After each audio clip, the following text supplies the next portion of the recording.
Nous voulons te prier, Seigneur, pour toutes ces personnes angoissées comme toi tu l'étais à la veille, Seigneur, de ta crucifixion. La peur s'est emparée de toi. Et c'est dans cette même optique que nous voulons regarder vers toi pour tous nos frères et pour toutes nos sœurs angoissées. Et nous prions que tu puisses les fortifier, Éternel. Shalom, shalom, bien-aimés, bienvenue à tous dans ce numéro de Gethsemane. Nous voulons prier notre Dieu sur la base de sa parole. Et nous lirons ce jour un texte qui nous servira, n'est-ce pas, de conducteur dans ce moment de prière. Nous lirons dans 2 Rois chapitre 7, à partir du premier verset. Élisée dit: écoutez la parole de l'Éternel. Ainsi parle l'Éternel. Demain à cette même heure, on aura une mesure de fleur de farine pour un cycle et 2 mesures d'orge pour un cycle à la porte de Samarie. L'officier sur la main duquel s'appuyait le roi répondit à l'homme de Dieu: quand l'Éternel ferait des fenêtres au ciel, pareille chose arriverait-elle? Et Élisée dit: tu le verras de tes yeux, mais tu n'en mangeras point. Le chapitre 3.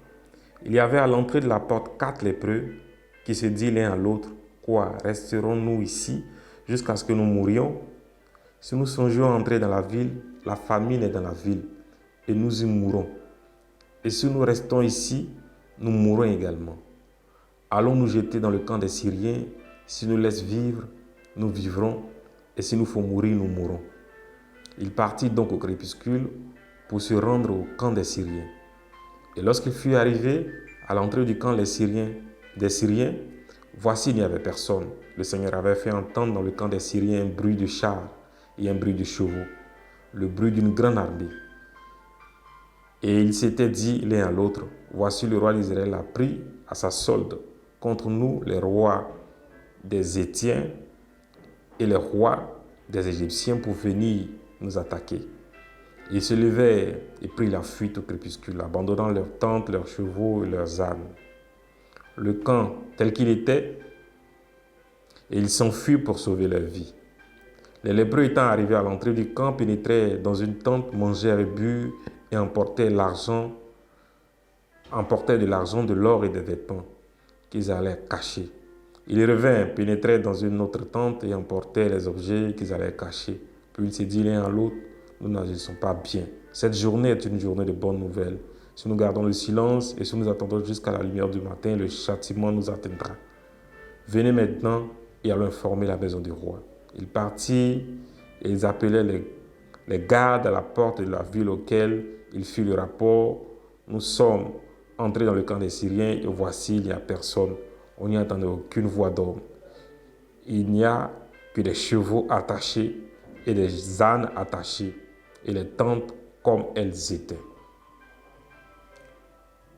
Ce récit que nous venons de lire nous raconte une période difficile que vivait le peuple d'Israël, une période de famine. Elle était si difficile qu'il était même compliqué d'avoir de quoi manger le jour. Et la Bible nous parle de 4 lépreux. Elle nous dit que ces 4 lépreux étaient à la porte de la ville, à l'entrée de la ville. Et ces 4 lépreux se sont dit: la famine frappe, c'est difficile, c'est dur.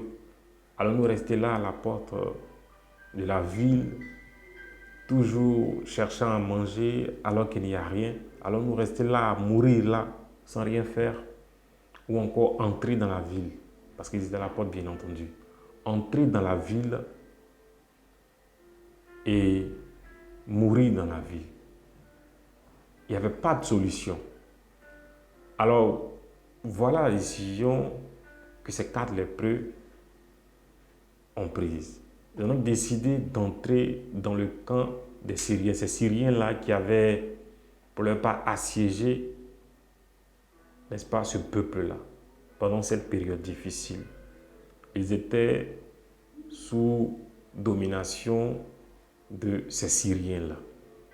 Et les 4 lépreux ont donc décidé, à leur corps défendant, d'entrer dans le camp, n'est-ce pas, pour avoir de quoi manger. S'il fallait mourir, s'il fallait que les Syriens les tuent, ils étaient prêts à mourir. S'il a laissé la vie sauve, voilà, ils bénissaient alors le nom de Dieu. Ils sont rentrés dans le camp et la Bible nous dit qu'ils n'ont trouvé personne dans ce camp-là. Car Dieu avait fait entendre des bruits de chars et de chevaux à ces Syriens-là qui se sont échappés au crépuscule. Et ces Syriens-là se disaient l'un à l'autre que le roi d'Israël a pris à sa solde les rois haïtiens et égyptiens pour venir nous attaquer. Ils se sont enfuis. Ce récit m'a vraiment interpellé. La Bible nous dit que ces 4 lépreux ont pris la décision à eux d'entrer dans le camp des Syriens, dans le camp des Syriens, alors qu'ils auraient pu rester dans leur position là, devant l'entrée de la ville, ne pas bouger, souffrir comme le peuple souffrait. Ou encore entrer dans la ville, souffrir toujours avec le peuple, passer ces moments difficiles avec le peuple. Et la Bible nous dit ici que ces 4 lépreux ont, à leur compte défendant, pris la décision d'entrer dans le camp des Syriens. Entrer dans ce camp-là au péril de leur vie, au risque de perdre la vie. Et tant de personnes aujourd'hui, beaucoup d'entre nous vivent ce genre de situation. Nous restons dans la peur quotidienne, ne cherchant pas à lever le doigt, vivant des difficultés, des situations difficiles et périlleuses. Et nous ne prenons pas la décision. Cette décision-là qui devrait nous amener à quitter notre position, quel qu'en soit le risque, pour chercher à voir notre situation changer. Et le manque de décision nous maintient dans cette position que nous avons actuellement. Ces 4 lépreux, quant à eux, n'ont pas accepté de rester dans cette position, malgré leur handicap. Ils n'ont pas accepté de mourir sans rien faire, malgré cet handicap-là. Aucune personne parmi le peuple n'a décidé d'entrer dans le camp des Syriens, de prendre la décision, bien qu'étant bien portant. Mais ces 4 lépreux, ces personnes malades, ont dit, nous ne mourrons pas comme ça. Nous allons entrer dans le camp des Syriens. Tu es peut-être bien portant que ces lépreux-là. Très bien portant. Tu ne souffres, j'allais dire peut-être même d'aucune infirmité. Mais jusque-là, tu gardes ta position. Il faut que tu te bouges. Il faut que tu te bouges. Il faut que les choses avancent. Il faut que ta position change. Le risque est grand. La peur est là. Mais il faut que tu te bouges tel que ces lépreux se sont bougés. Il faut que nous bougions dans toute situation que nous traversons. Il faut que nous bougions pour voir les choses changer dans nos vies, dans nos familles, voir les choses changer dans nos nations. Nous sommes ces personnes-là qui peuvent faire changer les choses. Nous allons prier notre Dieu afin que le Seigneur nous aide à prendre cette décision-là de changer de position. Cette décision-là qui nous permettra de prendre le risque. Ce risque-là, au bout duquel il y a une bénédiction. Seigneur, je veux ce matin te prier. Bénis ton nom, Seigneur, pour ta parole qui vient encore nous éclairer et nous fortifier. Cette parole qui est si fortifiante. Des lépreux qui, eux, ont décidé, Seigneur, de ne pas rester à la porte de l'entrée de la ville ou encore rester dans la ville sans rien faire et mourir.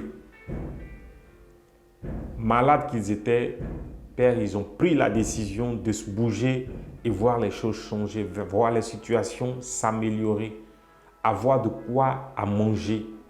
Seigneur, je veux prier afin que tu nous aides tous autant que nous sommes, Éternel. Nous te prions, Éternel. Aide-nous véritablement à voir les choses autrement, Seigneur, à nous bouger, Seigneur, pour voir notre situation changer, pour voir les choses s'améliorer. Nous sommes, Seigneur, ceux-là qui peuvent, Seigneur notre Dieu, créer ce déclic-là. Seigneur, ce déclic-là qui conduira à notre bénédiction. Nous te prions d'aider tes enfants.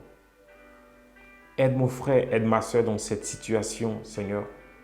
Cette situation de découragement qui le maintient dans cette position. Je te prie de lui venir en aide éternelle afin que il puisse se bouger. Donne-lui du courage, de la force, de l'abnégation, Seigneur. De prendre le risque, Seigneur. Un risque incité par la foi, de voir les choses changer en notre faveur. Tu le fais, Éternel, au nom de Jésus-Christ. Oh Seigneur, merci. 4 lépreux se sont décidés à voir les choses changer. Quand nous lisons plus loin, nous voyons que les choses ont réellement changé quand ces 4 lépreux ont pris la décision d'entrer dans le camp des Syriens. C'est dit que le statut et l'identité que la société te donnera n'empêchera pas Dieu de te bénir ou de bénir des personnes au travers de ton canal. La société a donné une identité à ces lépreux. À telle enseigne qu'ils étaient mis à part, qu'ils étaient obligés de se retirer et se mettre au devant de la ville. C'est dit que c'était des mendiants. Il n'y avait pas d'autre alternative. Ils étaient là stéréotypés, mais ils ont pris la décision de voir les choses changer. Alors, la société t'a peut-être donné une identité, un statut que tu ne mérites pas en réalité aux yeux de Dieu. Et cette identité, ce statut-là, la société peut te le donner, comme ta famille, comme dans la sphère dans laquelle tu évolues.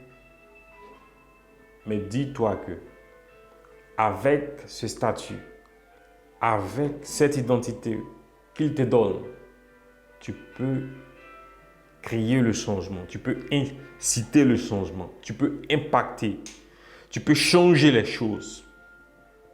Et le Seigneur veut compter sur toi également. Seigneur, je veux prier pour toutes ces personnes rabaissées, Seigneur, piétinées par les hommes, par la société, mais que toi, Seigneur notre Dieu, tu as établi et que tu as positionné à la table des rois, Seigneur.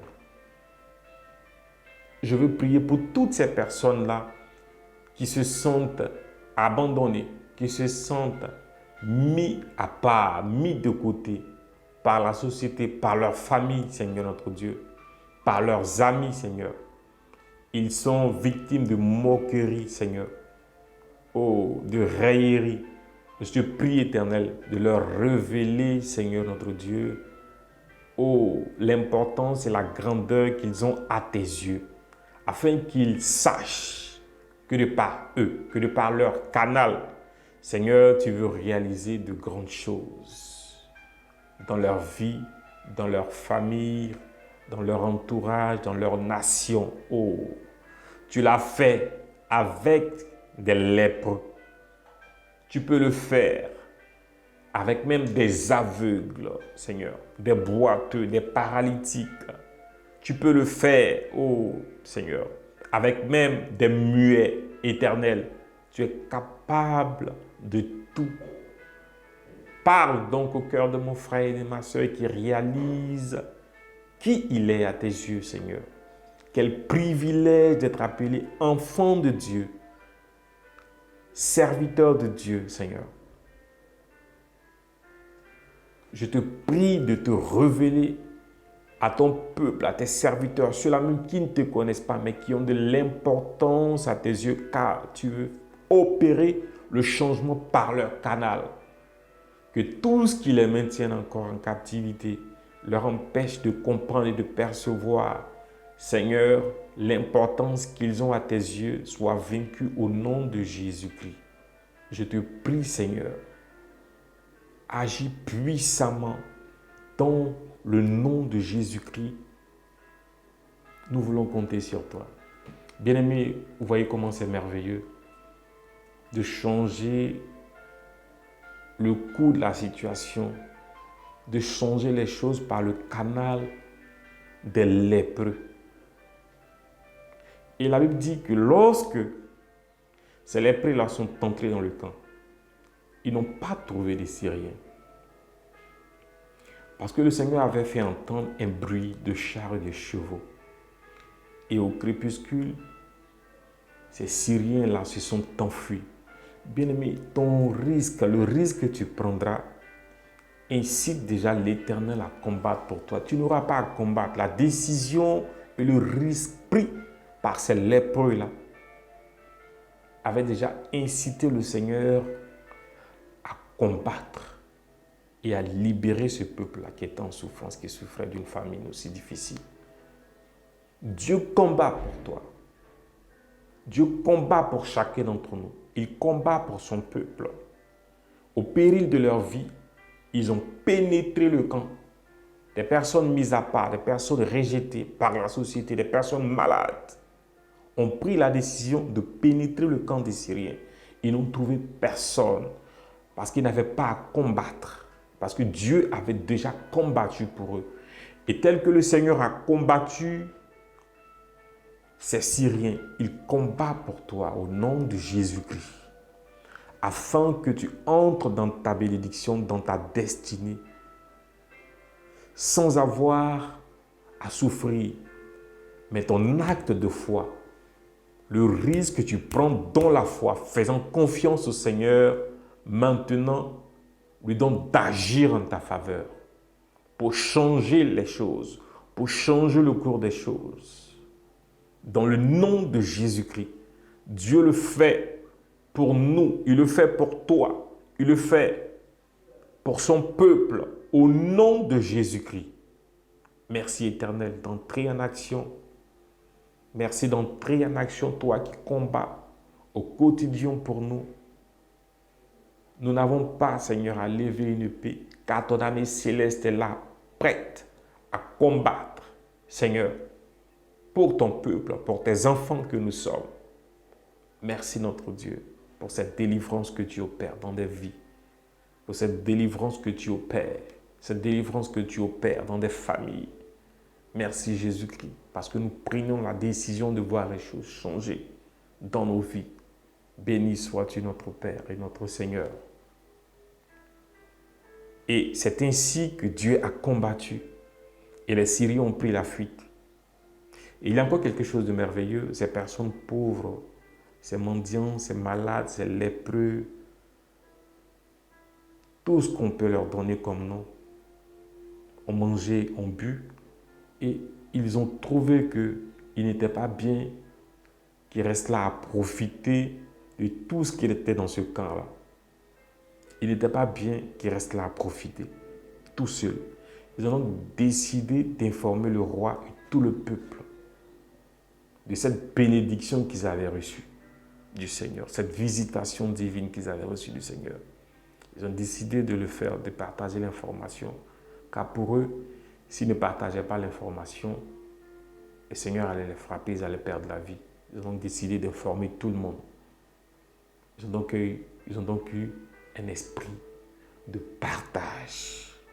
Un esprit de partage, mais un esprit également de témoignage. Il est bon de partager la nouvelle avec tout le monde. C'est pourquoi nous prenons la décision au quotidien d'annoncer Christ à ceux qui ne l'ont pas encore reçu, qui ne l'ont pas encore accepté. Nous avons reçu une bonne nouvelle, une bénédiction de ce que le Seigneur est mort à la croix pour nous, de ce qu'il est ressuscité, de ce qu'il revient bientôt chercher ses enfants que nous sommes. Et cette nouvelle-là, nous devons la porter à tout le monde entier. Ne pas garder pour nous cette nouvelle-là. Partager cette nouvelle avec nos frères, avec nos parents, avec notre famille, avec notre nation, partager cette nouvelle aux malades, partager cette nouvelle aux personnes en captivité, emprisonnées, leur dire que Christ est ressuscité. Nous devons partager la bonne nouvelle. Partager la bonne nouvelle. Avoir un esprit de partage, bien-aimé. Un esprit de partage, bien-aimé. Je prie qu'il nous donne de partager. Ça fait du bien de partager. Dieu nous bénit au quotidien dans nos activités, dans tout ce que nous entreprenons. Il est bon de partager avec des personnes dans le besoin. Il y a des malades dans les hôpitaux qui ont besoin, n'est-ce pas, de recevoir, oui, de quoi manger, des dons, une aide, mais surtout de la parole du Seigneur. C'est ça l'esprit de partage. Ce n'est pas seulement les biens matériels, mais c'est aussi la parole de Dieu. Il y a des prisonniers qui attendent d'être visités par toi parce que tu as reçu quelque chose dont ils ont besoin, qui agira en leur faveur afin qu'ils soient libérés. Des nations qui ont besoin de ton intervention, des familles, des foyers qui ont besoin que tu agisses en leur faveur. Ô Seigneur, donne-nous de comprendre ces choses. Ces 4 lépreux, notre Dieu, eux qui étaient là assis à la porte, à l'entrée de la ville, assis dans une position, Seigneur, de réception. Ils avaient la main tendue, ils ne faisaient que recevoir. Et voilà qu'aujourd'hui, Seigneur, de par leur engagement, de par leur décision, de par leur abnégation, de par leur foi, tu les as bénis. Et ils ont pris la décision à leur tour, Seigneur notre Dieu, d'apporter ce qu'ils ont reçu au peuple, Seigneur notre Dieu. Ils ont tellement vécu dans une situation, oh Seigneur notre Dieu, du recevoir. Et aujourd'hui, Seigneur, le voici dans une situation du donner, Seigneur. Il veut donner. Ils ont tellement reçu qu'il veut donner. Et nous recevons tellement de toi, Éternel. Au quotidien, nous recevons de toi. La vie, Seigneur, nous recevons de toi. Le souffle de vie, nous recevons de toi. Notre pain quotidien, Seigneur, des emplois, nous recevons de toi. Des enfants, une famille merveilleuse, nous recevons de toi tout, Seigneur, de biens matériels, spirituels. Oh, Seigneur, également, Seigneur, nous recevons tout de toi, Seigneur. Et ce que tu veux, c'est nous voir donner en tout ce que nous recevons. Oh Jésus-Christ, donne-nous d'avoir cet esprit de partage que ces 4 lépreux ont eu, Seigneur. D'aller partout annoncer ta parole, témoigner de toi, Seigneur. Parler de toi à nos parents, à nos amis, à toutes ces personnes qui ne te connaissent pas. Aller dans les nations, dans les hameaux, les zones reculées, dans les prisons, dans les hôpitaux, témoigner de toi. Apporter une aide, Seigneur, à une famille qui a besoin, Seigneur, d'un pain, ô Roi de gloire, d'une aide, ô Roi de gloire. Nous avons besoin de toi, Seigneur. Tu veux nous utiliser pour changer, Seigneur, la situation, Seigneur, d'un foyer, Seigneur, d'une famille, d'une nation. Seigneur, comme tu as utilisé ces lépreux pour changer le cours des choses. Seigneur, pour ton peuple éternel, pour ton peuple, 4 lépreux ont changé les choses. 4 lépreux ont changé les choses. Des lépreux, des personnes mises à part par la société, rejetées, Seigneur, par la société, à qui, Seigneur, nous avons donné une identité répugnante, Seigneur. Ils ont changé les choses. Un mendiant peut changer les choses, tu nous le dis. Maintenant même, tu nous instruis, Seigneur. Une personne, Seigneur notre Dieu, que la société a classée, Seigneur, au plus bas de l'échelle, peut changer les choses, au Roi de gloire. Nous te prions, Jésus-Christ. Nous te prions, Jésus-Christ. Nous te prions, Jésus-Christ, de parler à chacun de nous, à ceux-là même qui ne te connaissent pas, car eux, tu veux les utiliser également pour changer le cours des choses. Seigneur, aide-nous, Seigneur. Nous avons besoin que tu nous aides à comprendre ces choses. Merci, Jésus-Christ. Merci, Seigneur. Merci, Seigneur, pour ta parole qui fortifie chacun d'entre nous en ce matin. Tous ceux qui nous suivent, tu les visites et tu les fortifies, tu leur fais du bien. Béni sois-tu, Seigneur. Béni sois-tu, Seigneur. Béni sois-tu, Seigneur. Béni sois-tu, Seigneur. Nous bénissons ton nom, ô Jésus-Christ. Nous bénissons ton nom, ô Jésus-Christ. Merci pour toutes tes grâces et pour toutes tes bénédictions. Merci, Seigneur, de nous instruire, de nous faire du bien au travers de ta parole. Gloire à toi, éternel. Que le Seigneur vous bénisse, bien-aimés. Merci pour ce moment que nous avons passé ensemble, tel que le Seigneur a utilisé ses lépreux pour bénir son peuple, pour partager, pour, n'est-ce pas, opérer le miracle. Il veut t'utiliser également. Reste disposé. Prends le risque dans la foi. Prends la décision et fais confiance à Dieu. Nous vous disons merci. Merci de toujours nous suivre sur CLR TV de Suite Gethsemane et tout le programme de CLR TV. Dieu veut également faire des choses avec toi, tel qu'il a fait avec ses lépreux. Quel que soit le statut, l'identité que la société te donne, Dieu veut faire du bien. Dieu veut faire du bien par ton canal. Reste béni au nom de Jésus-Christ. Amen. Nous voulons te prier, Seigneur, pour toutes ces personnes angoissées comme toi tu l'étais à la veille, Seigneur, de ta crucifixion. La peur s'est emparée de toi. Et c'est dans cette même optique que nous voulons regarder vers toi, pour tous nos frères et pour toutes nos sœurs angoissées. Et nous prions que tu puisses les fortifier, Éternel.